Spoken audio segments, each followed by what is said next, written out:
God his Son not sparing sent him to die.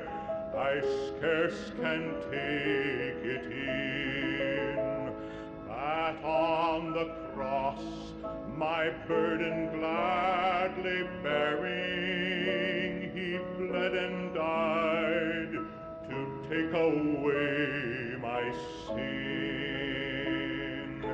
Then sings my soul, my Savior God to thee.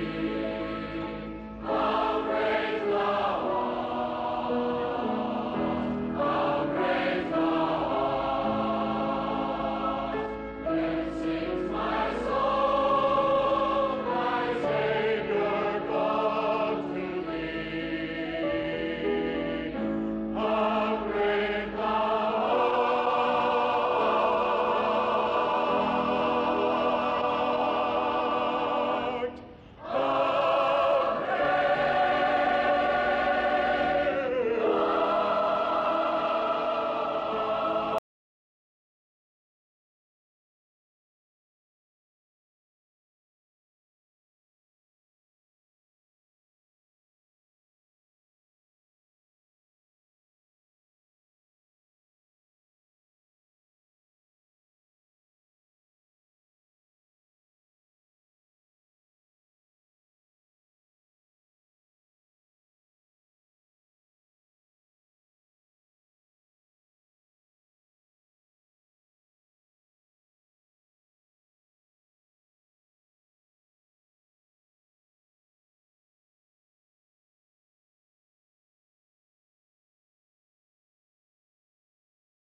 The 45th and 47th President of the United States, Donald J. Trump. And I'm proud to be an American, where at least I know I'm free.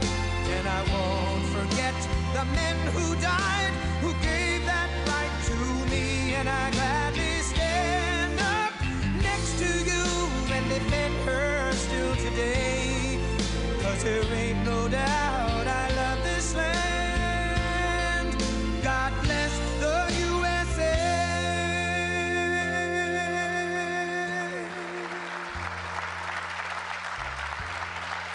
Thank you very much, everybody. What a great song that is, but we'll cut it a little short because we have some business to discuss. What a group of smart ones we have in front of me today. That's about as good as it comes. Up here, the brain power, the greatest power of them all, the brain power. Well, I'm thrilled to be here with so many tech leaders and luminaries as we take historic action to reassert the future which belongs to America, always has belonged to America. We just lost sight of it on occasion. And I just want to start by stating that we've just concluded our big trade deal with Japan and numerous other countries in addition, as you know. But on the Japan deal, because it was literally just signed, letter was just signed, it gives us a sort of signing bonus. So I'll bring it into sports talk, a signing bonus. Like you have signing bonuses too, I understand. Getting a lot of money, 100 million, that's not bad. But that's not as good as the signing bonus we got. We got a $550 billion signing bonus for the country. And we had the tariff at 25%. As you know, we had a tariff at 25%. And these are great people that we negotiated with, but we agreed to reduce it to 15 based on the fact that Japan has agreed for the first time ever to open up its country to trade so that all of our American businesses and business geniuses, including many in this room, can go out and do business openly and freely in Japan, a very rich and prosperous and profitable and wonderful country, frankly. And we will pay a zero tariff as we do business in Japan. So we're paying zero, they're paying 15. We're getting $550 billion. And to be exact, it's 90% of that, but we control the whole lot of it. And it's really been great. And they're very happy, and their stock market went up, and our stock market went up, and that's supposed to be the way it is. Ours went way up, and theirs went up. And we've made numerous other deals like that. But the opening up of a country is very important to us. We have numerous countries that have opened their doors, just made some incredible transactions, but we're going to have a very, very simple tariff for some of the countries. We have so many countries, you can't negotiate deals with everyone, so we'll have a straight, simple tariff of anywhere between 15 and 50%.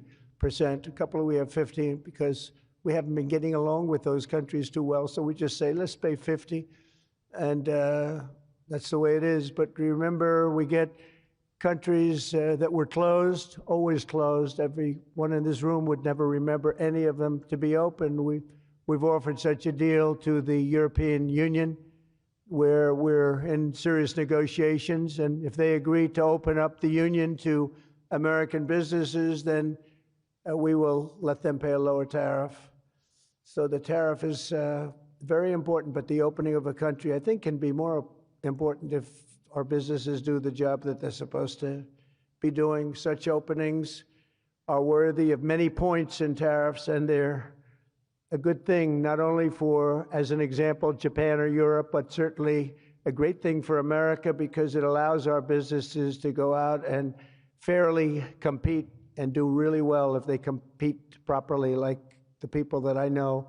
Everyone in this room practically I know has competed very successfully. I haven't seen any, and I know the losers just like I know the winners. I tell you, I don't see any of the losers here. But now if some of the countries that pay 25% or more on autos complain, remember that Japan was willing to pay upfront the $550 billion for that privilege of negotiating with the United States of America. We also made a deal yesterday with the Philippines and Indonesia, which in both cases will be opening up their country. And we're in the process of completing our deal with China. And as you know, the UK, we made a deal. It was a very good deal for everybody. Everybody's happy. It's always nice when everybody can be happy. But mostly we'll be charging straight tariffs to most of the rest of the world because we have over 200 countries. People don't realize that's a lot of deals. Even if you're like me, a deal junkie, that's a lot of deals. That would be too much for anybody. Ooh. How did we do with this country that I never heard of? We got a lot of deals cooking, but America is taking in hundreds of billions of dollars like it never has before. Investments into our country at the highest point ever in history, and we've just really been opened up for business for 3 of the 6 months. The first couple of months, we got ourselves all set, done a great job with our military. As you know, you saw that 2 weeks ago when you saw the way those incredible B-2s flew into Iran and took out an entire nuclear potential deadly force. But I want to thank some of the incredible people that I see before me, including White House AI czar David Sachs. He's been great for organizing this very important summit, and especially for putting it in D.C., where it's a little bit easier. I don't know if it's easy for you, but it's a hell of a lot easier for me. Along with his colleagues at the All In podcast, which is very good. I did that podcast a year and a half ago, and I said, this is something, it was pretty new, pretty raw.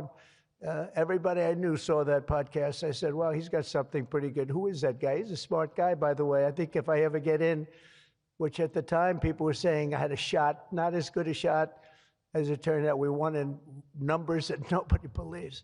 We won every swing state. We won by millions and millions of votes, winning the popular vote.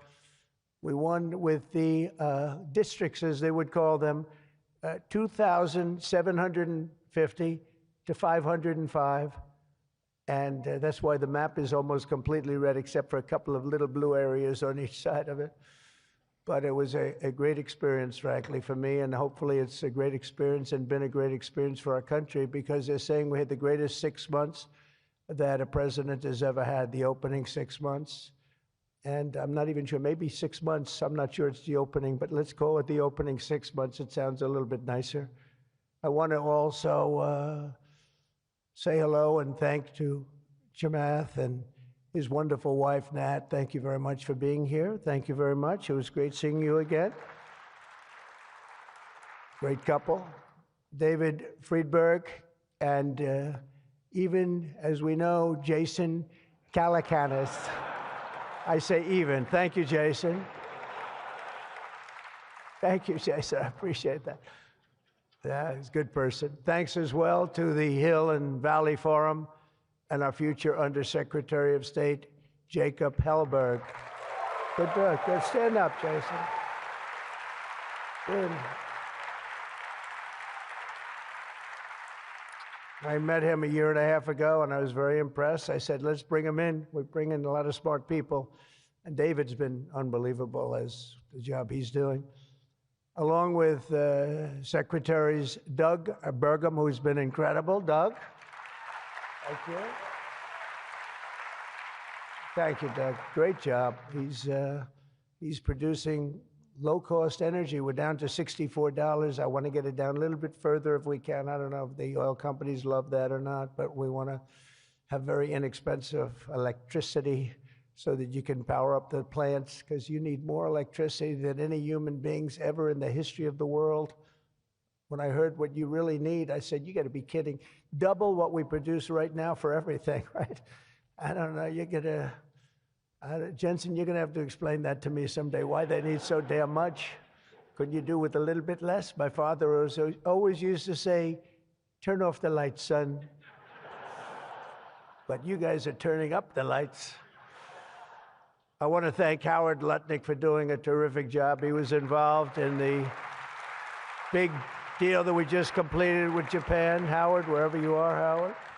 Where is Howard? Hi, Howard. Great job you did. Appreciate it. Really, that was an interesting negotiation, wasn't it? These are tough people. These are good negotiators, I will tell you, Japan. But they love their country, and they do what's right for their country. I want to thank Chris Wright, if Chris is around. Chris is here because he's helping with the tremendous energy success that we're having. We're having tremendous energy success. We're the biggest. We have more energy than anybody else in the world. Nobody knew that until I came along, but we have more energy than anybody else in the world. We're making incredible deals on energy, including deals in Alaska. Well, we that's the mother lode, that's the big one, and we're making deals with various Asian countries that need it, and it's actually hard to believe, you don't think of it, but Asia is very close to Alaska, relatively speaking. It's not the closest, but it is pretty much the closest when it comes to oil and gas and energy, and we're making some incredible deals, and I want to thank Chris. Chris is fantastic, works in partnership really with this gentleman who's the head of all of, you've got the land and he's got the energy, right? But they formed a great partnership, Doug. So that's one of the greatest partnerships I've seen in a long time. They work hand in hand, and they have done a great job. Administrators, Kelly Loeffler, I think, is here. Kelly, thank you very much. Hi, Kelly. Thank Kelly.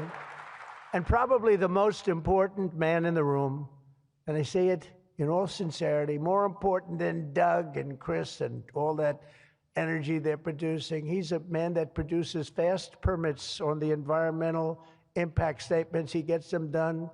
I said, Lee, you have 1 week for nuclear, and you have a couple of days for oil and gas, okay, for the approvals. And we kid, but you know, he really is. He's knocking them out fast. He's knocked out a lot. A lot of you guys have started your plants already, and you've already had your approvals. So where's Lee Zeldin? Is he here? He is so great. This guy, he is so great. That's why he has a slightly better seat than I gave to Doug, you see? Nah, he's doing a fantastic job in a lot of ways, but he's doing a great job, and he's getting fast permits, and safe and good and everything else, but he's moving them along rapidly, already given some. And, you know, one of the most exciting things we'll talk about in a second is the fact that you're going to build your own electric producing plants when you build whatever you're building. And it could be, it's different things, including automobile factories, which are going up all over the place. You'll see them starting soon. They're moving into our country because of the tariffs, because they don't want to pay the tariffs. They're moving into our country at a record speed. But the ability to build your own electric plant, not having to rely on a 100-year-plus old grid. And then if you have electric capacity extra, you're going to sell it into the grid, make some money, but you'll sell it right back into the grid. Director of the Office of Science and Technology Policy, Michael Kratsios. Michael, thank you very much. Thank you, Michael. As well, it's supposed to be taking a vote right now, a big vote. Senator Ted Cruz. Is Senator Cruz here? Oh, look at my senator. Why aren't you voting? I think we lost David McCormick, who's voting. So why is David here? Because you're supposed to be voting, Ted. I don't know. I'll tell you what, this man works hard. Ted works hard, and he works good. And a very special thanks to some of the top industry leaders here, including somebody that's amazing. I said, look, we'll break this guy up. This is before I learned the facts of life.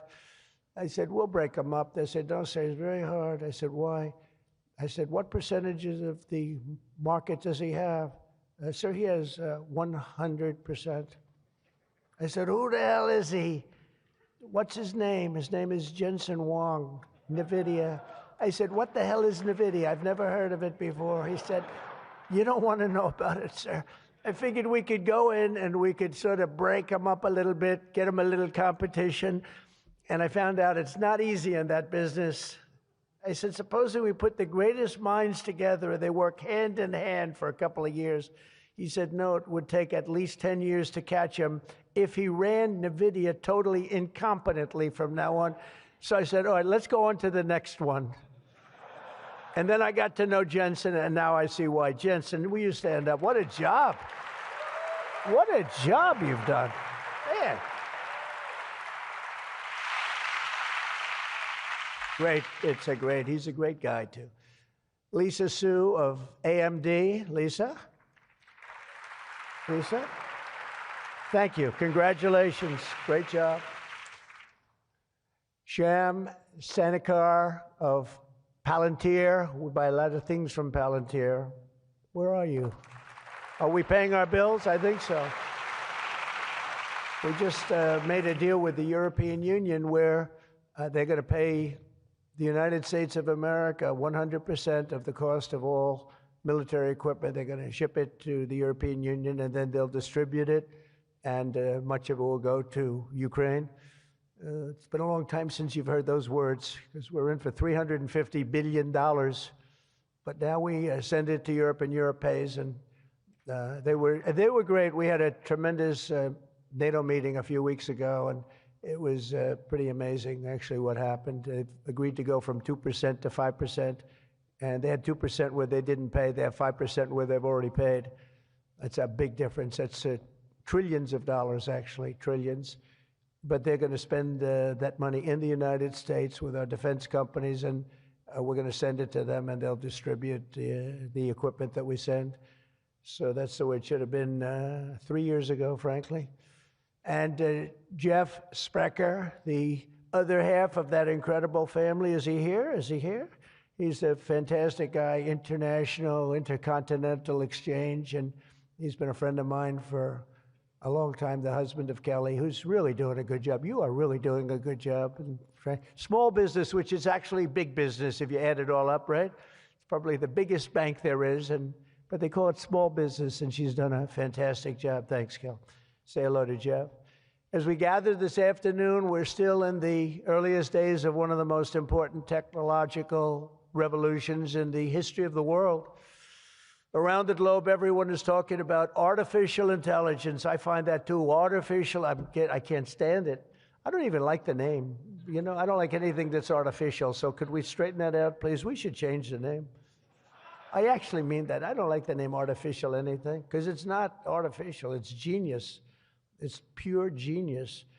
And its potential to transform every type of human endeavor and domain of human knowledge, from medicine to manufacturing to warfare and national defense. Whether we like it or not, we're suddenly engaged in a fast-paced competition to build and define this groundbreaking technology that will determine so much about the future of civilization itself, because of the genius and creativity of Silicon Valley. And it is incredible, incredible genius. Without question, the most brilliant place anywhere on earth. America is the country that started the AI race. And as President of the United States, I'm here today to declare that America is going to win it. We're going to work hard. We're going to win it.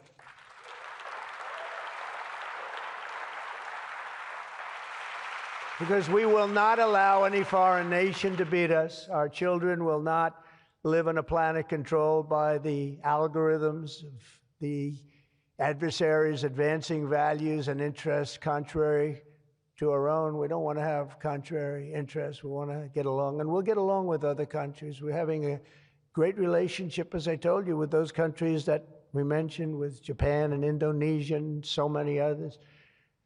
The European Union, we're getting along. We're getting along very well with China. A lot of respect for President Xi. We have a great relationship, and we'll see how it all works out. But we're getting along with countries it's really been pretty amazing, I will say that, and it's a good thing. It's a good thing, not a bad thing.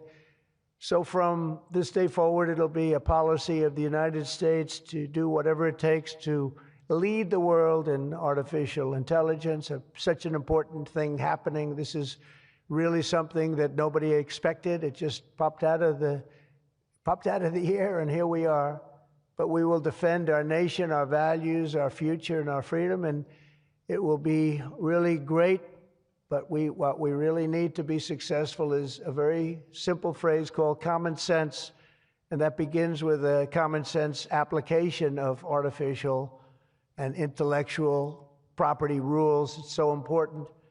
You can't be expected to have a successful AI program when every single article, book, or anything else that you've read or studied, you're supposed to pay for. Gee, I read a book, I'm supposed to pay somebody. And you know, we appreciate that, but you just can't do it because it's not doable. And if you're going to try and do that, you're not going to have a successful program. I think most of the people in the room know what I mean. When a person reads a book or an article, you've gained great knowledge. That does not mean that you're violating copyright laws or have to make deals with every content provider. And that's a big thing that you're working on right now, I know, but you just can't do it. China's not doing it, and if you're going to be beating China, and right now we're leading China very substantially in AI, very, very substantially, and nobody's seen the amount of work that's going to be bursting upon the scene, but you have to be able to play by the same set of rules. So when you have something, when you read something, and when it goes into this vast intelligence machine, we'll call it, you cannot expect to every single time say, oh, let's pay this one that much, let's pay this one. It just doesn't work that way. Of course, you can't copy or plagiarize an article, but if you read an article and learn from it, we have to allow AI to use that pool of knowledge without going through the complexity of contract negotiations, of which there would be thousands for every time we use AI. We also have to have a single federal standard, not 50 different states regulating this industry of the future. And some people would say, gee, that's an unpopular thing to say. I was told before I got up here, this is an unpopular thing because some people, they don't want that. But I want you to be successful. And you can't have one state holding you up. You can't have 3 or 4 states holding you up. You can't have a state with standards that are so high that it's going to hold you up. You have to have a federal rule and regulation. Hopefully you'll have the right guy in this position that's going to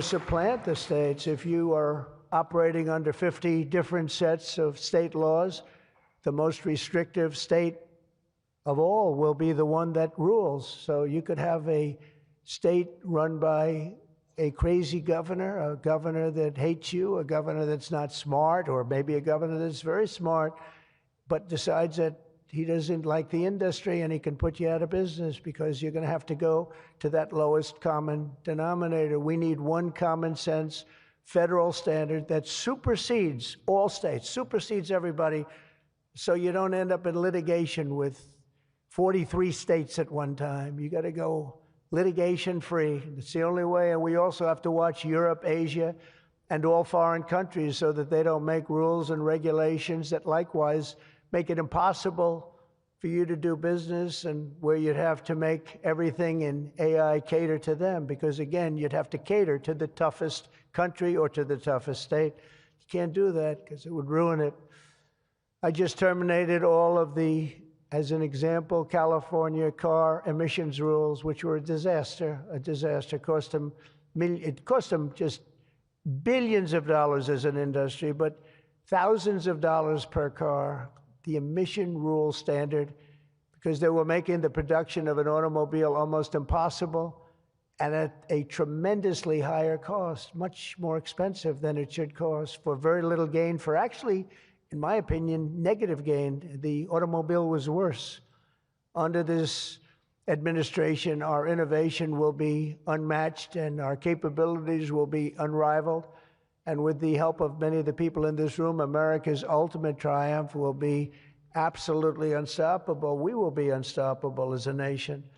Again, we're way ahead and we want to stay that way. We can't let individual smaller units stop it, because that's the only thing that can stop it and can really mess it up. As with any such breakthrough, this technology brings the potential for bad as well as for good, for peril as well as for progress. But the daunting power of AI is it's not going to be a reason for retreat from this new frontier. On the contrary, it is the more reason we must ensure it is pioneered first and best. We have to have the best, the first pioneer. We are the best and the first pioneers, and we're going to be really putting a nation that we love, America, we're going to be putting it first. I have an expression, America first, make America great again. A lot of great expressions, but they're all so true.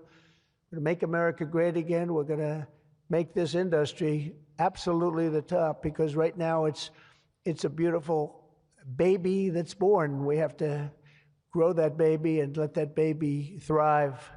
We can't stop it. We can't stop it with politics. We can't stop it with foolish rules and even stupid rules. At the same time, we want to have rules, but they have to be smart. They have to be brilliant. They have to be more brilliant than even the technology itself. Surely there will be challenges on the path ahead, but together we will meet them and transcend them all. We are Americans, and we are Americans first.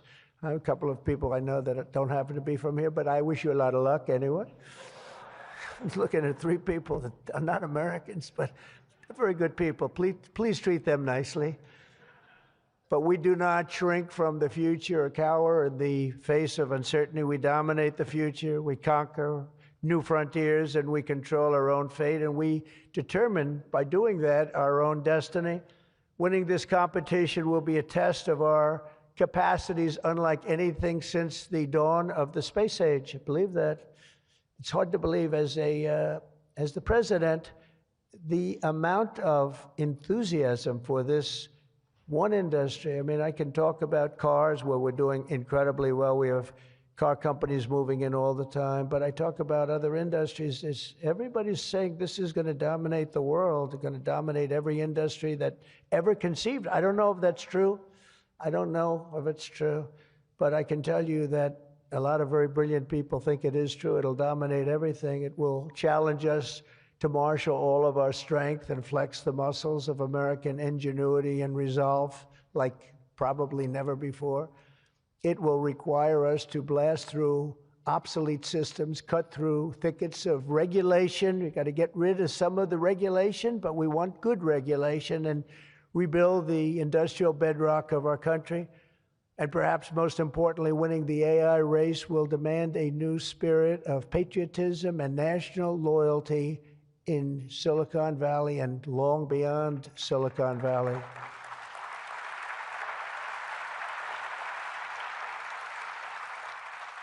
For too long, much of our tech industry pursued a radical globalism that left millions of Americans feeling distrustful and betrayed. And you know that. Everybody knows that. Everybody in this room certainly does. Many of our largest tech companies have reaped the blessings of American freedom while building their factories in China, hiring workers in India, and slashing profits in Ireland. You know that? All the while dismissing and even censoring their fellow citizens right here at home.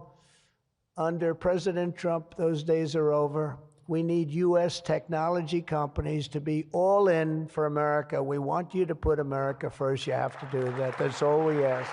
That's all we ask. To partner with our tech geniuses in achieving this vision, today we're releasing the White House AI Action Plan. Big stuff. We're signing it right after this. In fact, I see it sitting right there. Maybe I should just sign it right now. Who the hell has to make the rest of this speech, right? But here are the pillars of the strategy. First, my administration will use every tool at our disposal to ensure that the United States can build and maintain the largest, most powerful, and most advanced AI infrastructure anywhere on the planet. America needs new data centers, new semiconductor and chip manufacturing facilities, new power plants and transmission lines. And under my leadership, we're going to get that job done, and it's going to be done with certainty and with environmental protection and all of the things that we have to do to get it done properly. Virtually all of these large capital investments can be and should be made by the private sector. And they want to do that. They just want to be able to do it. But for that reason, America must once again be a country where innovators are rewarded with a green light, not strangled with red tape so they can't move, so they can't breathe, and that's not going to happen. You're going to see things that you've never seen in this country before. So often, and I've been watching for many years, I've watched regulation. I've been a victim of regulation. A zone change that takes 6 years for a building in Manhattan or whatever, but I was good at zone changes, but it took a long time. By the time you got the zoning, the market changed. You didn't want to build the building. You say, well, but in some cases that made you lucky, didn't it? Huh? In some, not too many people understand that in this room, but in some cases, waiting for that approval as the market collapsed was a good thing, not a bad thing. But it's time to reclaim our heritage as a nation of builders, and that's why, upon taking office, I signed a historic executive order directing that every one, and this is so important. For every new regulation, 10 old regulations must be immediately eliminated. So we have old regulations that clog up the books that don't even mean anything anymore. You know, in my first term, I had more regulation cuts than any president in history times 4, and that included 2-term presidents where you're talking about 8 years. We had more than any other president, and I think we may even top it this year. We may very well be able to top it during this period of time, because you're really, you are a regulation-prone group, and we're looking to get those regulations out of your way so you can use your genius. Earlier this month, we also enacted the largest tax cuts in American history when I signed the One Big Beautiful Bill into law. And I think the most important thing in the whole tax cut, in terms of pure economics, and I think one of the reasons that my first, you know, we had the most successful economy in history during my first term, and I think this is going to blow it away. So far it is, and I think this is going to blow it away. But the reason we had was I had expensing at 100%. And what we did is we included 100% in this bill, expensing for all capital expenditures, including investments in factories and equipment and structure. Structure wasn't included last time, so even structure, and you're able to write it all off immediately. That's the biggest thing. Not 38 years, not 42 years. You're able to write it all off immediately. And this time, we've made it for 10 years, not for 1 year. We've made it for 10 years, so you have a much longer period, but I'd say get out and take advantage of it. I think that's one of the reasons that we had such an incredible success with the first tax cuts. And one of the things that this bill does is it extends the first tax cuts and makes them permanent. And in addition to that, we were granted other taxes, like no tax on tips, no tax on Social Security, no tax on overtime. A lot of great things. One of the things that I mentioned, not so pertinent here, but if you're in the automobile business, it's pertinent. I said, why is it that people like us always are looking for expenses and deductions, and people that buy automobiles that really have to go out and borrow money to buy a car, why aren't they allowed to deduct the interest on their loan to buy a car from their income tax? And we got it approved. We got it approved. And that is such a big thing. And I think that's going to be such a big thing for the automobile industry. We're going to be making more cars. Within a few years, we're going to be making more cars than we made in the very beginning, in the super prime. You know, we lost almost 50% of our automobile business to Mexico, Canada, and various other places, as you know, in Europe and in Asia. And now we're getting it back. We're getting it back in record numbers, and I think we're going to be topping any amount. In a few years, we'll be making more automobiles than we've ever made in the history of our country, including what I call prime time. My administration is also pursuing a future of all-out American energy dominance, and on day one, I terminated the Green New Scam. You know what that was? You were all victims to it. Perhaps the second or third greatest scam in the history of our country. I would say the first was Russia, Russia, Russia, and we had a couple of others too. But the Green New Scam was one of the greatest. It's so ridiculous what they've made you do. The carbon footprint. They talked about the carbon footprint, and then Obama hops onto a 747 Air Force One and flies to Hawaii to play a round of golf and comes back. What about the carbon footprint? No, we didn't like that. And what Biden has done is absolutely terrible. He made it impossible, almost impossible for people to do business, not even talking about the border, where millions and millions of people flowed into our country, many from prisons, from jails, from gangs, from mental institutions all over the world. No, we're not doing that. We have to get them out. We've got 11,888 murderers, many of them committed more than one murder. Many of them, more than 50%, committed more murders. We're getting them out of our country, or in some cases, they're so bad, we're not getting them out. We're having to lock them up because we don't want them ever to come back, no matter how good we're doing.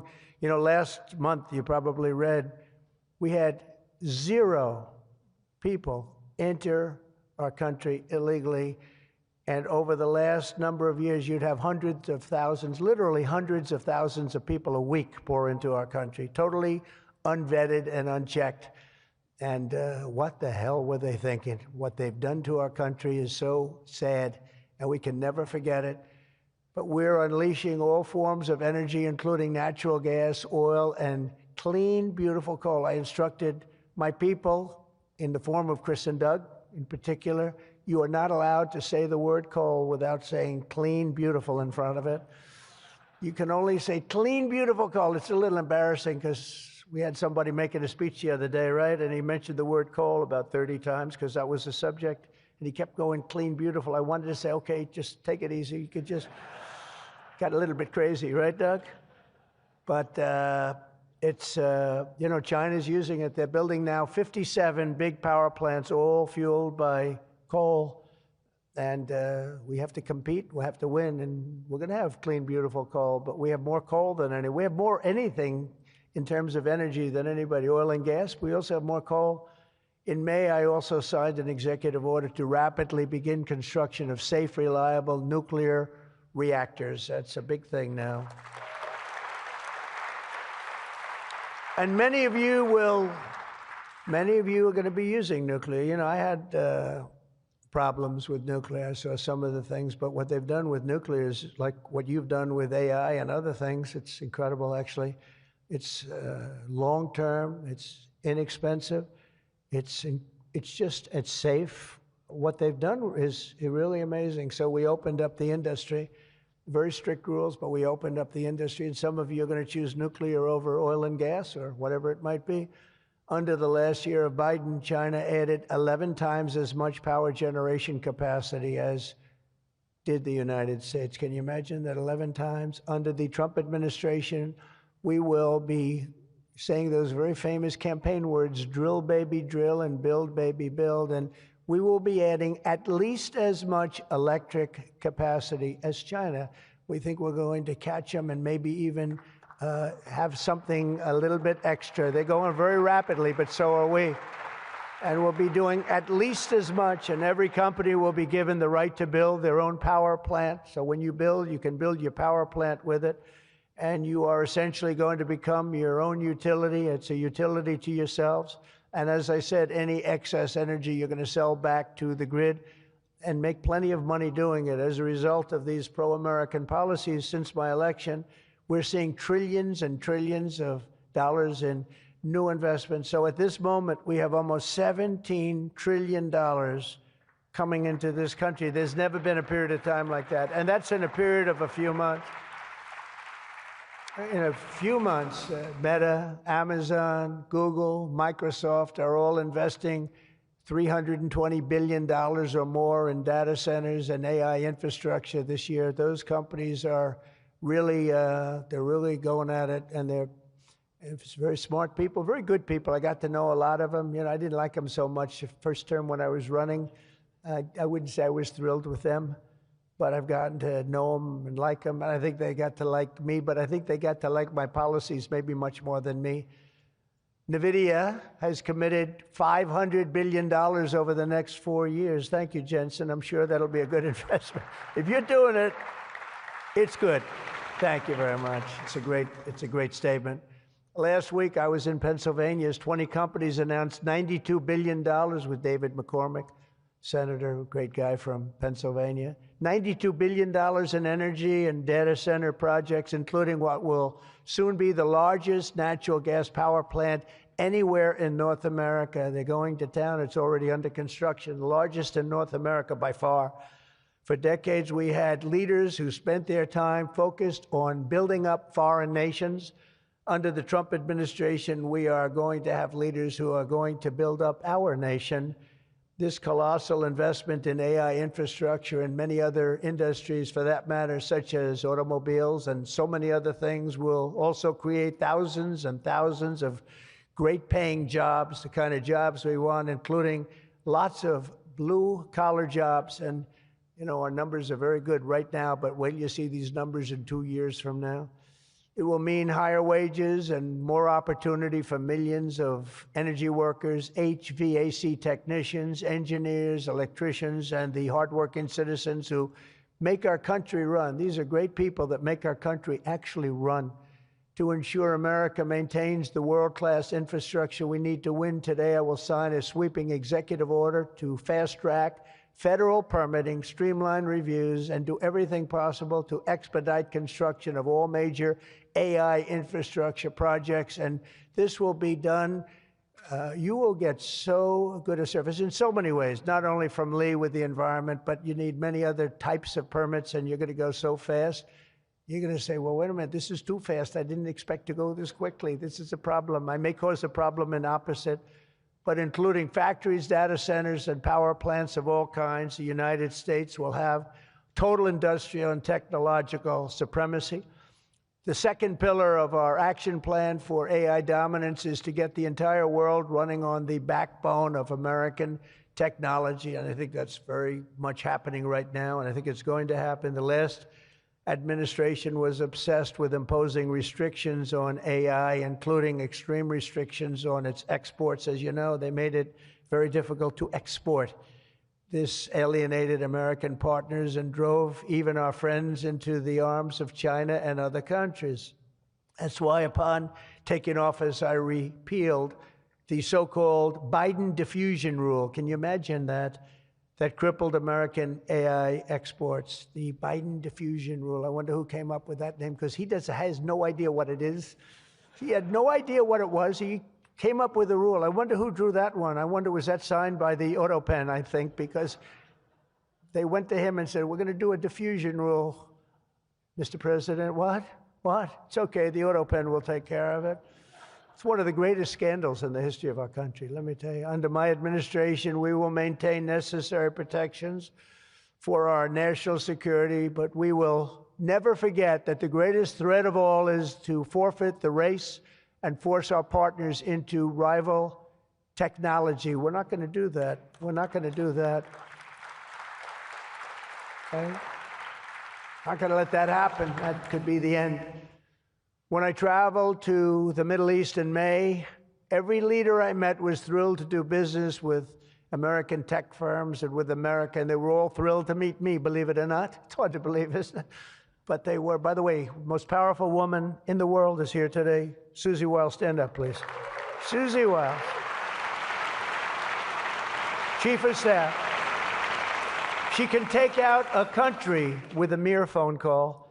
No, they just voted her the most powerful woman anywhere in the world. She might be the most powerful person in the world, I think. But she's done hasn't she done a good job, though, huh? Good. But we're going to come home with trillions and trillions of dollars in deals, and that's the way it is. But the King of Saudi Arabia, I met three great leaders. I went to three countries predominantly. King of Saudi Arabia said, and I can say that Qatar and UAE, the leaders, brilliant guys, great people, they said the same thing. They said, you know what, that 1 year ago, your country was dead. It was a dead country. They were looking at China, they were looking at other places, but you had a dead country. And today, Mr. President, you have the hottest country anywhere in the world. They said that, and they meant it so strongly. And when I went to NATO 2 weeks ago, where we made the deal where they pay 5% instead of 2%, they said the same exact thing. They said, boy, I tell you what a difference it is. It's a year ago, you people were dead. We didn't think you were going to make it as a country. Today, you're the hottest country in the world. They all said it. All those leaders said it, 30 of them. So today, I'm signing another major executive order that will turn America into an AI export powerhouse. Under this order, Secretary Lutnick and Secretary Marco Rubio's doing a great job as Secretary of State, will work to rapidly expand American AI exports of all kinds, from chips to software to data storage of all kinds. And that's very important. That's going to give you the freedom to do what you want to do. And third, once and for all, we are getting rid of woke. Is that okay? Because I know you had to hire all woke people. I heard you had to hire all woke people under some of these things. How about the chips, where they give you the chip nonsense, where they give you billions of dollars if you only build a chip company? These people have plenty of money. They don't need the money. They need the permits. They need the rights to do it. They don't want to pay tariffs, so they come and they build here. That's why they're coming here. They like, number one, they like me, but they like not having to pay tariffs even more. And they're coming. But Biden gave billions of dollars to companies that have nothing but cash. And they don't say where to build. It's just give them money. But here's the problem. They have to hire lots of woke people. And they say woke isn't for this particular industry. We've noticed that. They're not for a lot of industries, if you want to know the truth. So the guidelines were impossible. They're going to give you money, but you got to hire this and this and this and that. And I don't want to get into it too much because I don't want any controversy today. But you have to hire a lot of people that were not into this particular world that you're in. And so therefore, all the money they gave didn't mean a damn thing. One of Biden's worst executive orders established toxic diversity, equity, and inclusion ideology as a guiding principle of American AI development. So you immediately knew that was the end of your development. But the American people do not want woke Marxist lunacy in the AI models, and neither do other countries. They don't want it. They don't want anything to do with it. That's why on day one, I very proudly terminated Joe Biden's order on woke AI effective immediately. You don't have any of those crazy rules. Crazy rule. And in just a moment, I will be signing an order banning the federal government from procuring AI technology that has been infused with partisan bias or ideological agendas such as critical race theory, which is ridiculous. And from now on, the U.S. government will deal only with AI that pursues truth, fairness, and strict impartiality. We're not going to go through the craziness that we've gone through for the last 4 years. And then we skip 4, and then you go back, and it started then. But it hung around a little while. Now it's not hanging around at all. Now it's actually very uncool, as somebody told me the other day. It's so uncool to be woke. I encourage all American companies to join us in rejecting poisonous Marxism in our technology. It'll be very interesting to see what's happening in New York, because they're actually thinking about electing a communist in New York. They like to call him a socialist. He's not a socialist. He's a communist. But don't worry, you're going to be okay. He still has to get his money from the White House, and that's not going to happen until he shapes up. But as an example, we are not going to allow men to play in women's sports. That's an example. That's one. And they say that's an 80-20 number. They say 80% would be against it. No, it's not 80-20. It's about 97-3. And I don't know who the 3 are. I've never seen anybody. I've never had a person. I've seen everybody. I'm a very open person. They come up to me and they talk to me. I've never had anybody come up, "Sir, you have to let men play in women's sports." I've never had it. I deal with hundreds of thousands of people. Every time I talk to somebody, they talk about AI, they talk about everything, but they've never said, "You gotta allow, this is ridiculous. Men should be allowed to play in women's sports." It's sort of crazy, isn't it, huh? You have to see, did you see the race? It was a race, a long distance marathon, one of those all-day deals, and we had one of the great female runners, and we had one of the great male runners, and at the end of the day, he won the race by 5 hours and 14 seconds. They waited around for the really good athlete female. It's very demeaning to women, I want to tell you that, but they waited. Her parents were waiting for hours. Somebody said, "Why don't you go back to the hotel and sleep for a few hours and come back and meet your daughter?"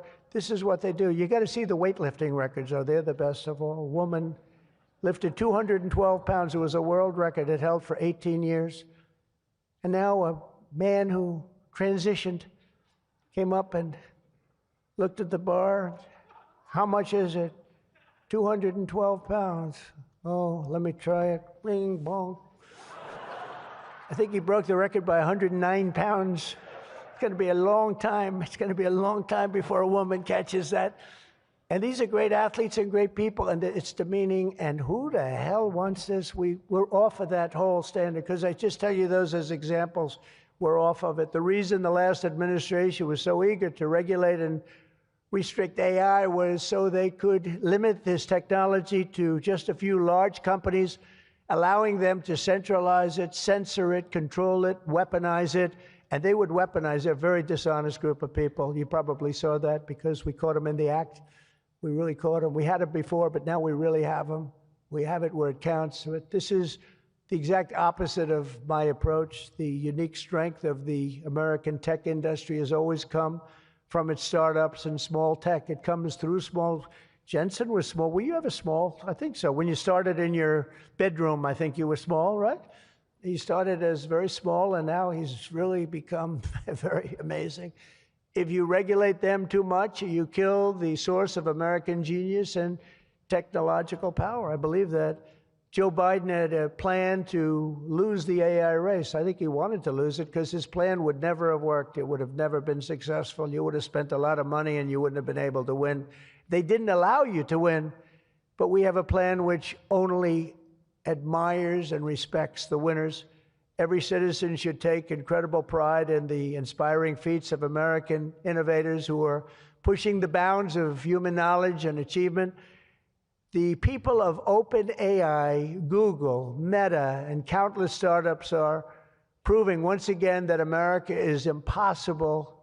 You are just impossible to beat. You're not going to be beaten. We're not going to let that happen.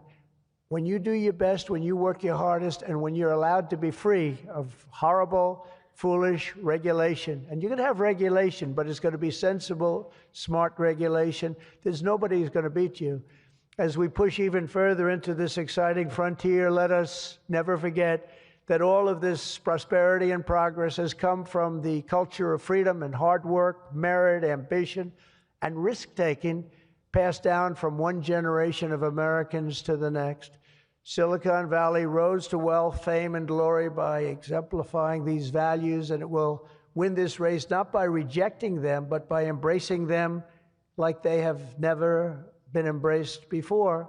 We must put America first. This is a nation that invented the light bulb, the telegraph, the television, the telephone, the computer chip, the smartphone, the GPS, the integrated circuit, and even the internet. Basically, we invented everything. What is left? We invented everything. And now it's AI. We invented everything. Does anyone have anything else to say? And now we're going to take it to a new level. But Americans were the first to fly a plane, first to harness the atom, and first to plant our flag on the moon. We mastered the industrial age. We created the digital age. And now we are leading the world into the golden age, indeed, the golden age of America. With your help, that golden age will be built by American workers. It will be powered by American energy. It will be run on American technology, improved by American artificial intelligence, and it will make America richer, stronger, greater, freer, and more powerful than ever before. And I will now do my share by going and signing a name without an auto pen. I will sign it. If we had one, I wouldn't use it anyway, but we will sign it auto pen free, and we will say, Donald J. Trump, God bless America, and God bless you, and good luck, because the race has just begun, and you're going to win it. Thank you very much, everybody.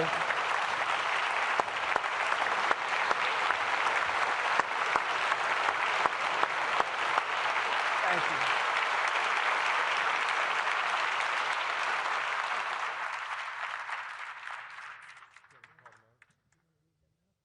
Yes, sir, Mr. President. Mr. President, the first executive order that we've prepared for your signature today relates to federal permitting for data center infrastructure. As you mentioned during your speech, this is a crucial issue affecting the entire AI industry. What this executive order will do is establish fast-track permitting and ensure that the federal government is working to get data centers approved and through the permitting pipeline as quickly as possible.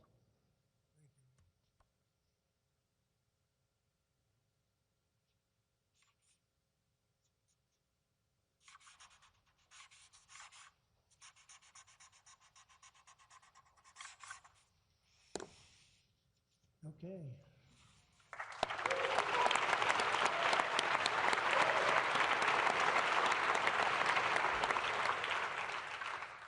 As you said before, sir, it's absolutely essential that American AI models and the American AI industry dominates the future of this industry around the world. What this next executive order will do is promote, through various instrumentalities of the federal government, the export abroad of American AI models to ensure American AI dominance in the future.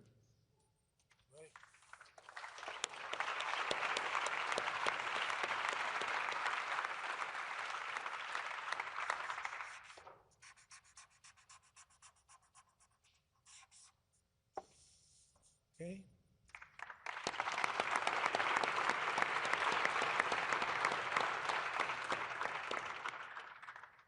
And lastly, sir, as you said in your speech, we don't want woke AI. We want AI models based on accurate information that give accurate information and accurate answers. This executive order will ensure that when the federal government procures or promotes different AI models, that those AI models are ideologically neutral, that they don't embrace wokeism and critical race theory and all of these terrible theories that have done so much damage to our country.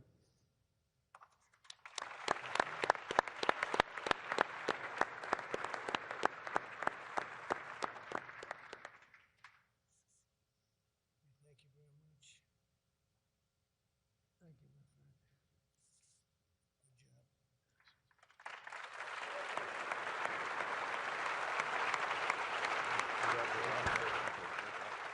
Thank you, everybody. Thank you very much, everybody. Good luck. Good luck. Thank you very much.